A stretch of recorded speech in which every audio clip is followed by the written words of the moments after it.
सगळ्यांनाच नवीन वर्षाच्या शुभेच्छा. आपली पहिल्या 1-2 दिवसात इथेच भेट झाली होती आणि तेव्हा देखील मी आपल्याला सांगितलेलं की पहिल्या आठवड्यातच खोके सरकारला टेन्शन नको, कारण सगळीकडून त्यांना टेन्शन आहे, वरतून आहे, आजूबाजूनी आहे, माईक खेचणाऱ्यांकडून सगळीकडून आहे. पण एक आपल्याला जाणवतं की गेल्या 6 महिन्यामध्ये जणू काही मोगलाई आपल्या राज्यात आलेली आहे. आपण जर बघितलं असेल तर ज्या मतदारसंघात आपण बसलेलो आहोत, परत परत मी हा विषय घेत असतो कारण हा विषय महत्त्वाचा आहे. तिकडचे स्थानिक गद्दार आमदार यांनी आमच्या गणपती बाप्पाच्या सणामध्ये मिरवणुकीच्या वेळी बंदूक काढली, पोलीस स्टेशनमध्ये फायरिंग केलं. काल परवाकडे रिपोर्ट आला की त्यांच्याच बंदुकीतून ती गोळी चालवली होती. तरी देखील अजून कुठेही आर्म्स ॲक्टच्या तऱ्हेत कुठेही कारवाई झालेली दिसत नाही. असेच अनेक प्रसंग या महाराष्ट्रात गद्दार आमदारांकडून झालेले आहेत. कोणाला धक्काबुक्की असेल, कोणाला शिवीगाळ असेल, कोणाला धमकी असेल, पण कुठेही काही कारवाई झालेली नाही. पुढे जात असताना जर आपण बघितलं तर गेल्या 6 महिन्यामध्ये देखील आम्ही प्रत्येक वेळी जेव्हा जेव्हा अधिवेशन असतं किंवा इतर देखील आम्ही शेतकऱ्यांना मदत करायला सांगत असतो, ओला दुष्काळ जाहीर करायला सांगत असतो, मदत पोचली पाहिजे सांगत असतो, पण स्वतःला खोके आणि महाराष्ट्राला धोके ह्याच धोरणावर हे खोके सरकार पुढे चाललेलं आहे. तिसरी गोष्ट जर आपण बघितली तर एक सतत छत्रपती शिवाजी महाराजांचा अपमान असेल, महात्मा ज्योतिबा फुलेंचा अपमान असेल, हे सगळं करूनही राज्यपालांना कुठेही बदललेलं नाही. त्यांना वाचवण्याचा प्रयत्न हे खोके सरकार करत आहे. पण हे सगळं जेव्हा होत असताना एक आता जाणवायला लागलेलं आहे की ह्या सगळ्याच्या कॉन्ट्रोवर्सीज असतील, हे कुठच्याही धर्माबद्दल असेल, कुठच्याही व्यक्तीबद्दल असेल बोलणं, महापुरुषांबद्दल बोलणं असेल, हा एक स्मोक स्क्रीन म्हणून खोके सरकार तयार करत आहे, ज्याच्या मागून लपून पैसे काढणं, मुंबईला लुटणं, महाराष्ट्र लुटणं हे खूप मोठ्या प्रमाणात सुरू आहे. आजचा जो विषय मी घेत आहे, आपल्यासमोर आणत आहे, तो खूप महत्त्वाचा आहे, खूप गंभीर आहे. कारण हा विषय आपल्या प्रत्येक माणसाच्या, प्रत्येक व्यक्तीच्या एकदम जवळचा विषय. जर आपण बघितलं असेल तर खरं तर नागपूरमध्ये देखील आम्ही अनेक घोटाळ्यांबद्दल, गैरवर्तनांबद्दल बोललो. मग NITचा असेल, अनेक 2-3 विषयांबद्दल बोललो, पण तिथे कुठेही कारवाई झाल्यासारखी वाटत नाही. कुठेही लाज वाटून राजीनामा घेतल्याचं दिसत नाही. निर्लज्जपणे हा कारभार सगळा चालू आहे. पण आजचा जो विषय तो महत्त्वाचा आहे, कारण आजचं जसं मी सांगितलं की मुंबई महानगरपालिकेची जी लूट या खोके सरकारने सुरू केलेली आहे त्या विषयावर मी बोलणार आहे. आपल्याला आठवत असेल की ऑगस्टमध्ये याच खोके सरकारने 5,000 कोटीचे रस्त्याची टेंडर काढलेले, रस्त्याची कामं काढलेली. त्याला कुठेही रिस्पॉन्स आला नाही. रिस्पॉन्स न आल्यामुळे ते टेंडर त्यांना स्क्रॅप करायला लागले. आता मध्यंतरीच्या काळात परत सगळं बदलून वगैरे त्यांनी नवीन टेंडर्स आता घोषित केलेले आहेत. मला त्या पॅकेज दिले गेलेले आहेत. वर्क ऑर्डर ह्या पुढच्या 1-2 दिवसात येतील. पण हे होण्याच्या आधी मी मुंबईकरांना त्याच्या मागचं सत्य काय आहे ते लोकांसमोर आणण्याचा प्रयत्न माझा हा आहे, आपल्यासमोर देखील आहे. कारण आपण अनेक लोकांनी इथे BMC किंवा मुंबई ह्याला खूप वर्ष कव्हर केलेलं आहे. मुंबईबद्दल विषय आपण अनेक मांडलेले आहेत, मग ते आमच्या वेळीचे असतील, आधीचे असतील, नंतरचे असतील, बरोबर असतील, चुकीचे असतील, हे सगळं तुम्ही मांडत मुंबईला आपण जपत इथपर्यंत आणलेलं आहे. पण आजचा जो विषय महत्त्वाचा जो रस्त्यांचा आहे तो असा आहे की साधारणपणे 400 किलोमीटर एवढ्या रस्त्यांचं कॉन्क्रिटीकरणचं टेंडर काढलं गेलं आहे. 6,080 कोटी एवढं मोठं हे टेंडर आहे. आणि हे टेंडर काढत असताना काही ठळक गोष्टी मी आपल्या समोर आणतो. पहिली गोष्ट म्हणजे मुंबईत काम करण्याचा जो फेअर सीझन असतो तो 1 ऑक्टोबर ते 31 मे असतो.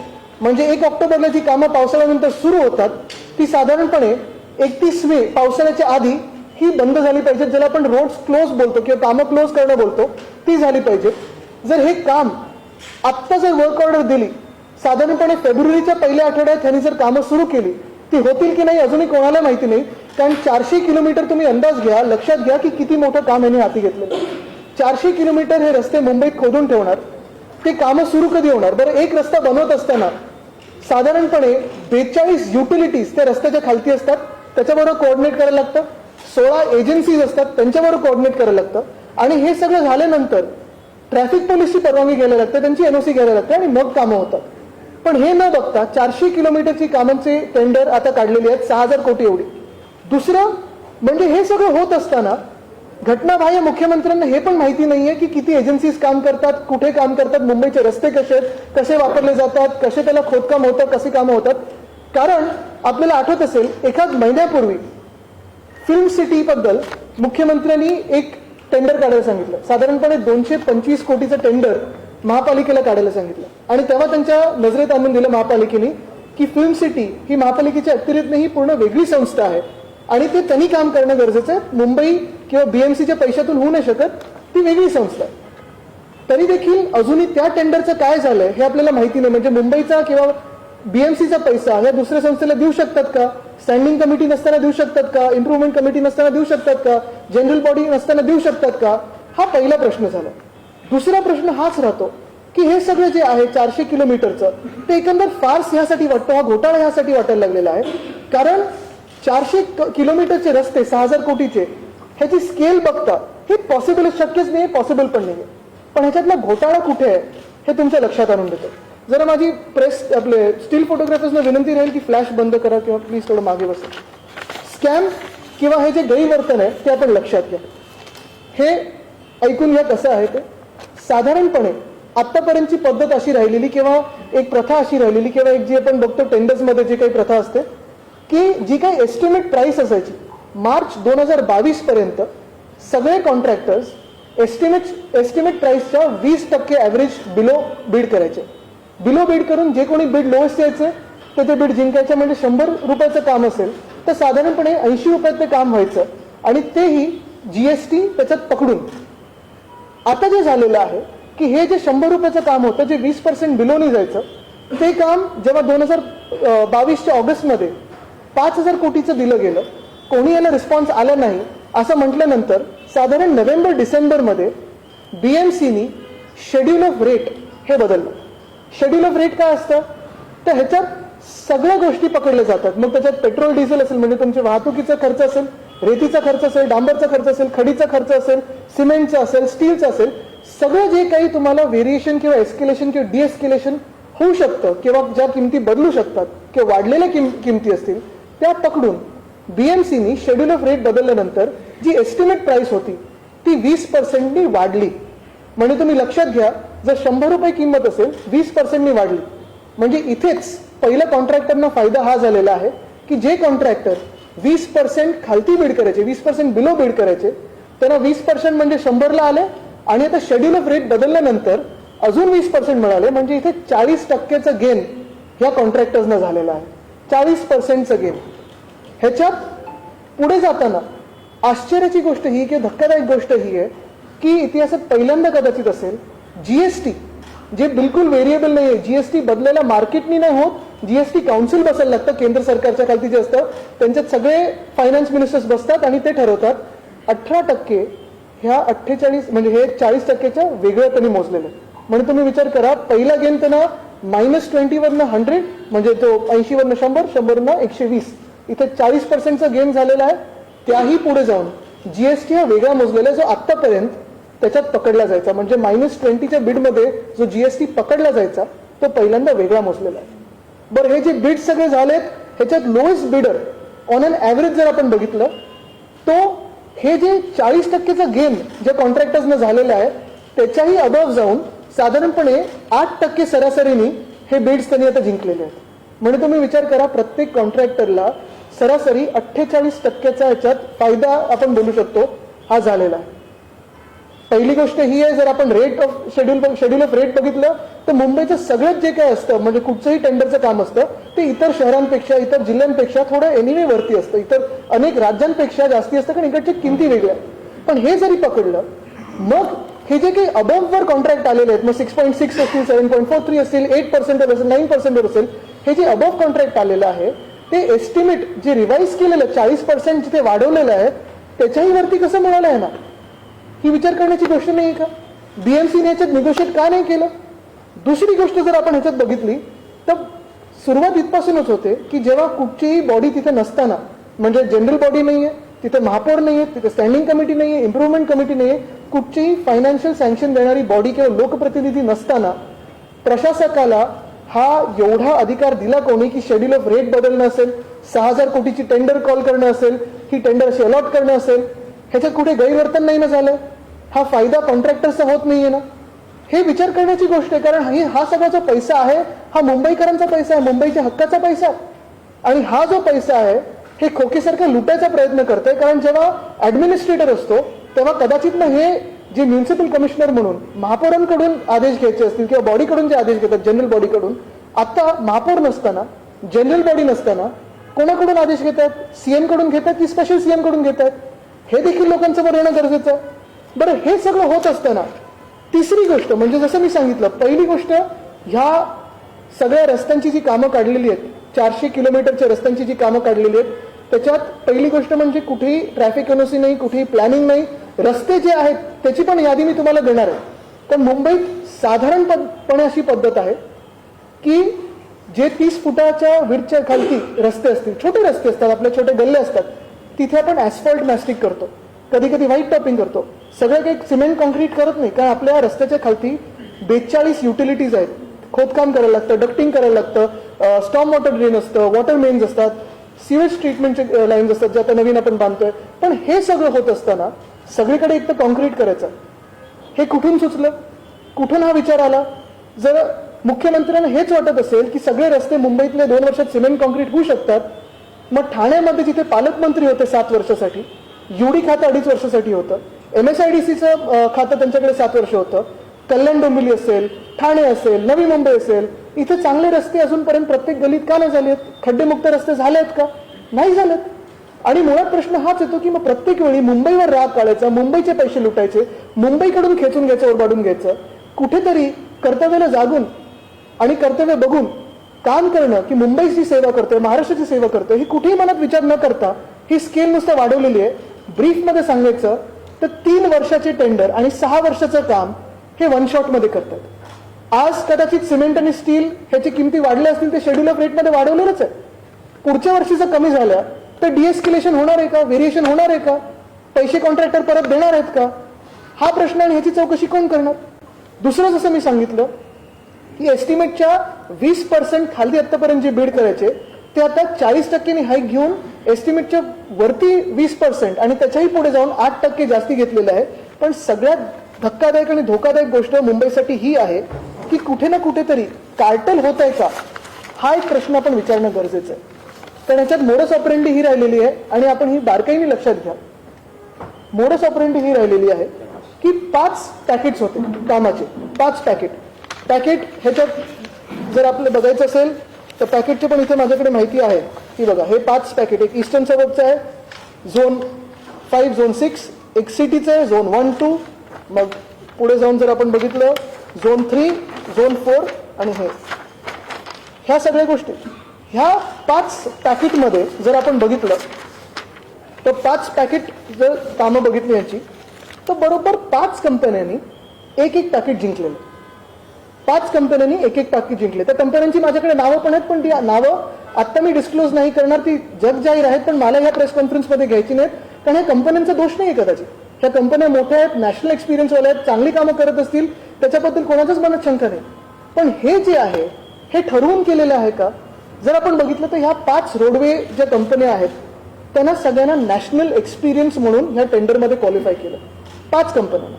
बरं, प्रत्येक जो जिंकणारा पॅकेट आहे साधारणपणे 6 ते 8% मध्ये त्यांनी बीड केलंय, म्हणजे ओव्हर अँड अबव्ह 120%, जे एस्टिमेटच्या वरती 20% आहे त्याच्यावर साधारणपणे 6 ते 8%च्या वर बीड केलं. तो लोएस्ट बिडर आला, त्याला मिळालेलं आहे. आता दुसरी गोष्ट ज्याच्यात इंटरेस्टिंग आहे, जे 4 कंपन्या दुसरे बीड्स हरलेले किंवा हे पर्टिक्युलर बीड हरले असतील त्या सगळ्यांनी 9 ते 13% मध्ये बीड केले. म्हणजे एक कंपनी ए असेल, तिला एक टेंडर जिंकण्यासाठी 7% त्यांनी बीड केलेलं आहे. ते त्याला बीड मिळालं, ठीक आहे, चला योग्य आहे, कंपनीने जिंकले बीड, जिंका. पण बरोबर तीच कंपनी जर एक पॅकेटमध्ये 7%ला काम करू शकत असेल अबवला, दुसऱ्या ठिकाणी त्याला 13% भरायला लागतात. मग ते पण काम यांनी 7% मध्ये का नाही केलं? हे पण सेम काम आहे, सिमेंट कॉन्क्रीटचं, ते पण सिमेंट कॉन्क्रीटचं. मग नक्की बदललं काय असं की एक कंपनी एकीकडे 7%ला करू शकते पण दुसरीकडे 13%, आणि दुसरी कंपनी जिथे ह्यांनी 13% भरलेत तिथे 6%नी करू शकते पण इथे 12% भरले. हे जे चित्र आहे ना, हे खूप घातक आहे मुंबईसाठी.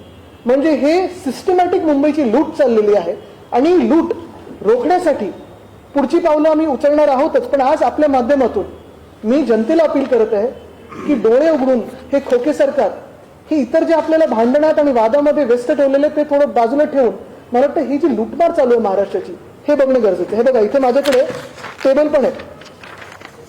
हे टेबल आहे, मी आपल्या सर्वांना देईन टेबल.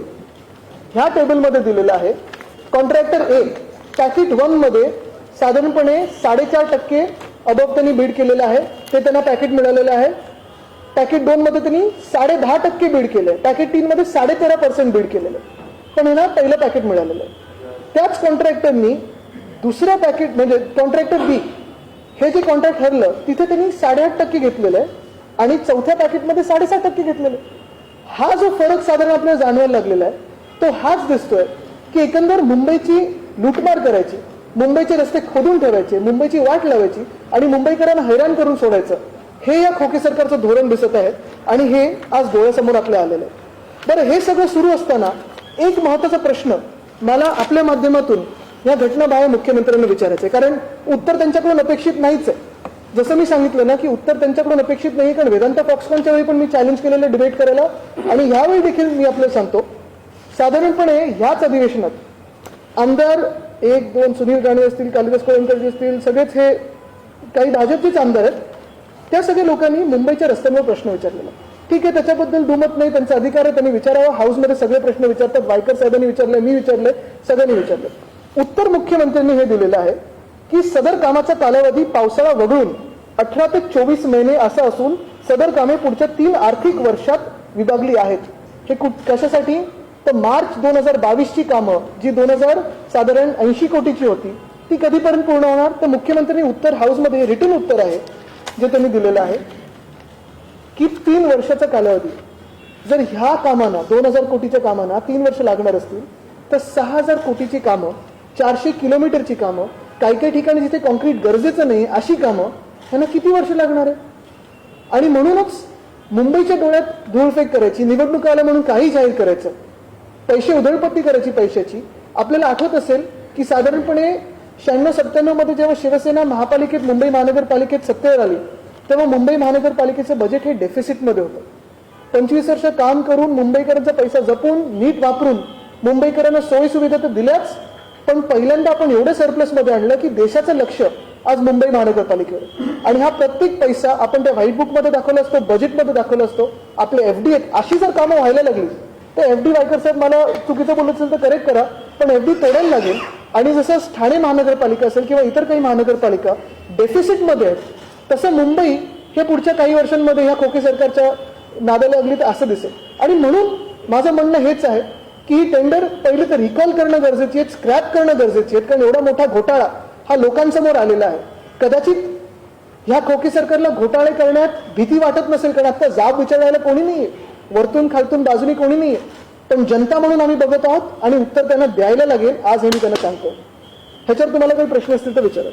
तुम्ही जे आक्षेप घेतले ते प्रशासनावर घेतलेले घेतलेले आहेत. सध्या जनरल बॉडी अस्तित्वात नाहीये, अशामध्ये ही कामं केली जातात असं तुमचा आक्षेप आहे. आता या विरोधात तुम्ही नेमकी तक्रार कोणाकडे करणार आहात का तुम्ही कोर्टात जाणार आहात? आता मला तुम्ही सांगा तक्रार कोणाकडे करायची?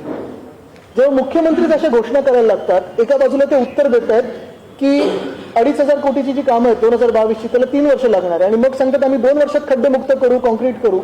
थोडा अभ्यास करणं गरजेचं असतं जेव्हा आपण पदावर बसतो की कॉन्क्रिटीकरण कुठे होऊ शकतं, कुठच्या शहरांमध्ये होऊ शकतं, कुठे गरज आहे, कसे कामं होतात, काय त्याचं एक वॉल टू वॉल डेव्हलपमेंट रोड्सची असायला पाहिजे, हे सगळं अभ्यास करूनच झालं असतं. बरं, हे नुसतं गैरवर्तन तर हा घोटाळा होणार जर हे पुढे वर्क ऑर्डर दिले तर. हे लोकांसमोर ह्याच्यात किकबॅक्स मिळतात का कोणाला, कार्टलायझेशन होतंय का? बरं, हे सगळं करून नॅशनल एक्सपिरियन्सच्या कंपन्या आणून सबलेट करायला तुम्ही त्यांना मुभा दिली, म्हणजे तेच कॉन्ट्रॅक्टर परत येणार आणि तीच कामं करत राहणार. त्याच्यावर आम्ही विचार करणार, पण आता आपल्या माध्यमातून जनतेसमोर तर हे घोटाळे आम्ही नेतात.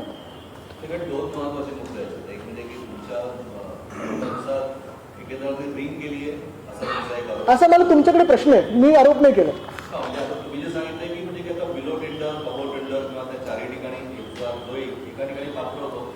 दुसऱ्या ठिकाणी अपात्र होतो कारण त्याची टेंडर कॉस्ट.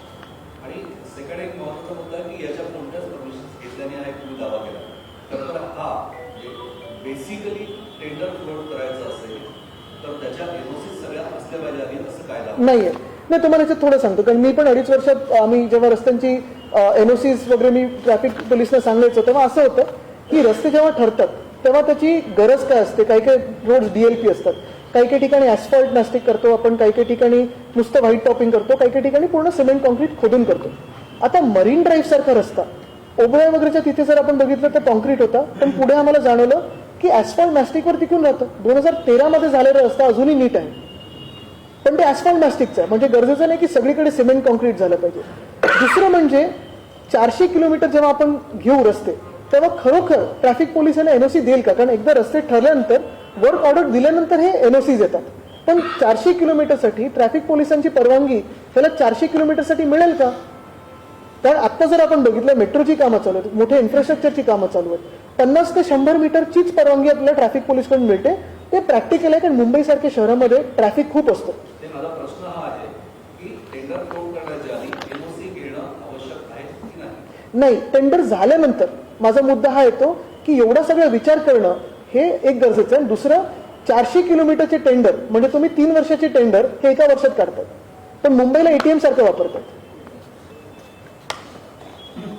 तुम्ही आयुक्तांना पत्र सुद्धा लिहिलंय, जो प्रस्ताव प्रलंबित होता तो आता 6 महिने लेट झाला, त्या संदर्भात काय सांगाल? कारण आता त्याचं उद्घाटन नाही, ते चांगलं आहे. मी नुसतं त्यांना हे मला माहिती नव्हतं पंतप्रधान महोदय त्याचं उद्घाटन करतायत, पण एसटीपीचा प्रश्न हा आहे की गेले 10 वर्ष एनजीटी सुप्रीम कोर्ट ह्या चक्करमध्ये सीओडी बीओडी किती असावा ह्याच्यावर अडकलेलं. साधारणपणे आमच्या काळात सगळं ते नीट झालं, मार्गी लागलं आणि भूमिपूजन बाकी होतं, पण ते बाकी होतं मागच्या जुलैमध्ये जेव्हा सरकार पडलं तेव्हा. आता साधारणपणे 6-7 महिन्यानंतर हे सरकारला आठवलं एसटीपी चांगलं. तुम्ही महालक्ष्मी रेस्कोर्सचा देखील प्रश्न उचलला होता. तुमचं असं म्हणणं आहे की मुलुंडला ते हलवलं जातं आणि ते प्रायव्हेट जागेमध्ये हलवलं जातं, त्याविषयी त्याच्यावर मी डॉक्युमेंटसह बोलणार आहे, पण जरा हा पहिला प्रश्न घेऊन मग त्याच्यावर नंतर पुढच्या प्रेस कॉन्फरन्समध्ये बोलू, कारण ते पण डॉक्युमेंट्स हातात आलेले.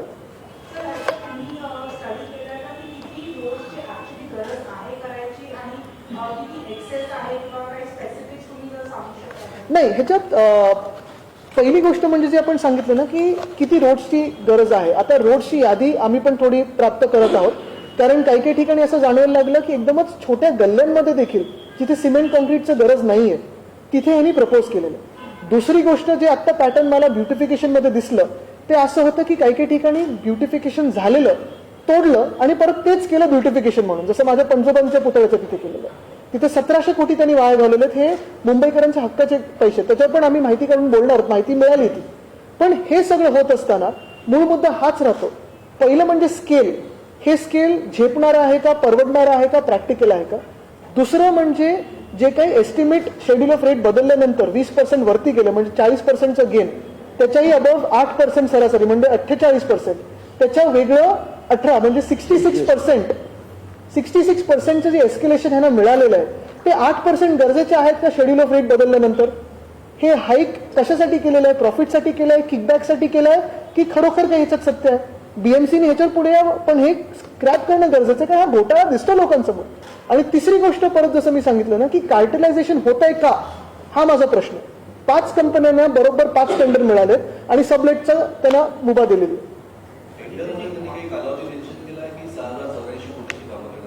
साधारणपणे मला वाटतं 2-3 वर्षाचा कालावधी आपण देत असतो, जसं मुख्यमंत्र्यांनीच उत्तर दिलेलं आहे. आता ह्या टेंडरमध्ये स्पेसिफिक बघायला लागेल. महापालिकेच्या अधिकाऱ्यांना किंवा वरिष्ठ अधिकाऱ्यांना ईडीची नोटीस आलेली आहे कोरोना काळात जे आता मग ते म्हणजे सीएमडीसीएमची की खरं ह्याची? ईडी म्हणजे कोण? कारण हे आता बिल्डर कॉन्ट्रॅक्टर सरकार होत चाललेलं.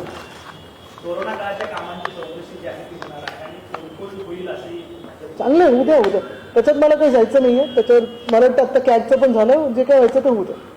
यापूर्वीची जी टेंडरिंग प्रोसेस होती आणि आता जी तुम्ही सांगताय यामध्ये नेमका फरक काय, कशा पद्धतीने व्हायोलेशन झालं तसं तुमचं आहे? महत्वाची गोष्ट, पहिलं तर टेंडरिंग प्रोसेसमध्ये एवढा मोठा फंड सँक्शन करत असताना कुठच्या बॉडीचं सँक्शन घेतलं?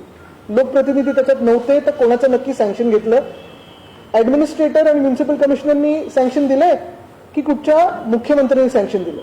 दुसरी गोष्ट म्हणजे जसं मी सांगितलं की साधारणपणे गेल्या 10 वर्षात मी बघितलं सरासरी 2 ते 2.5 हजार कोटीची कामं ही मुंबईत होतात. त्याच्यात आपण ठराविक कामच करू शकतो प्रत्येक वर्षी. 3 वर्षात हे विभागलं जातं, कारण ट्रॅफिकच्या परवानग्या असतात, 42 युटिलिटीज असतात. म्हणजे कदाचित कुठे आपलं महानगर गॅस असेल, कुठे MTNL असेल, कुठची फायबर असेल, कुठे वॉटर मेन्स असतील, कुठे स्टॉर्म वॉटर ड्रेन्स असतील. हे सगळे 42 एजन्सीज, काही सरकारी आहेत, काही प्रायव्हेट आहेत, काही सेमी ऑटोनॉमस आहेत, त्यांची एनओसी त्यांच्याशी कोऑर्डिनेट करून करायला लागतात, रस्ते बंद करायला लागतात. तर 6 वर्षाच्या कालावधीची कामं, 3 वर्षाचे टेंडर ह्यांनी एका वेळी काढलेले आहेत. दुसरं म्हणजे जसं मी सांगितलं, पहिल्यांदा जीएसटी वेगळा पकडलेला आहे. आणि तिसरं जे मी सांगितलं की एस्टिमेटच्या 20% अबव गेल्यानंतर 6 ते 9% परत अबव जाण्याची या कॉन्ट्रॅक्टर्सना काय गरज आहे? मुख्यमंत्री डावसला चाललेले आहेत, दौरा आहे, 1.5 लाख कोटीची कामे किंवा प्रोजेक्ट आणणार असं त्यांनी आधीच जाहीर केलं. नाही, त्याच्यावर मी बोलणार आहे, त्यांचं होऊ द्या. त्यांना आत्तापासून डायव्हर्सचं टेन्शन नका देऊ. पण महत्वाची गोष्ट ही आहे की माझी मुंबई विकू नका, स्वतःला तुम्ही विकलेलं आहे ते पुरेसं आहे. माझी मुंबई विकू नका आणि माझ्या मुंबईचं ATM करू नका. आपण इतकी वर्ष मुंबईत शिवसेना आणि ते मिळूनच होते, तर त्यांनी इतकं मोठ्या प्रमाणात जे काढलेले आहेत अशा पद्धतीने ते एकत्र काढू शकतात का? ह्याच माझा मुद्दा आहे. आणि जरी तुम्ही 6,000 कि 12,000 कोटीची जरी कामं काढली तरी एका वर्षात ती होऊ शकतात का? एका वर्षात एवढी मोठी कामं काढणं योग्य आहे का? म्हणजे तुम्ही एक बघा, एक महत्वाचं कॅल्क्युलेशन आत्ता ह्या हाईट नंतर झालेलं आहे की मुंबईत पर किलोमीटर जो कॉन्क्रीटचा रस्ता 10 कोटीला बनायचा तो पर किलोमीटर आता 17 ते 18 कोटीला बनणार आहे. हा खूप मोठा फरक आहे. 17 ते 18 कोटी पर किलोमीटर जो 10 कोटीत बनायचा. लोकल बॉडी इलेक्शन सरकार का कार्यकाल हिंदी में भी काफी विस्तार से बात करनी पड़ेगी, लेकिन कोई सवाल पूछे तो मैं बात करूंगा. असं आहे की तुम्ही जे म्हणताय तसं आपल्याकडे दोघांनी मिळून तुम्ही कामं केलेली की एकदम हा प्रोजेक्ट काढलेला आहे. दोघं कोण?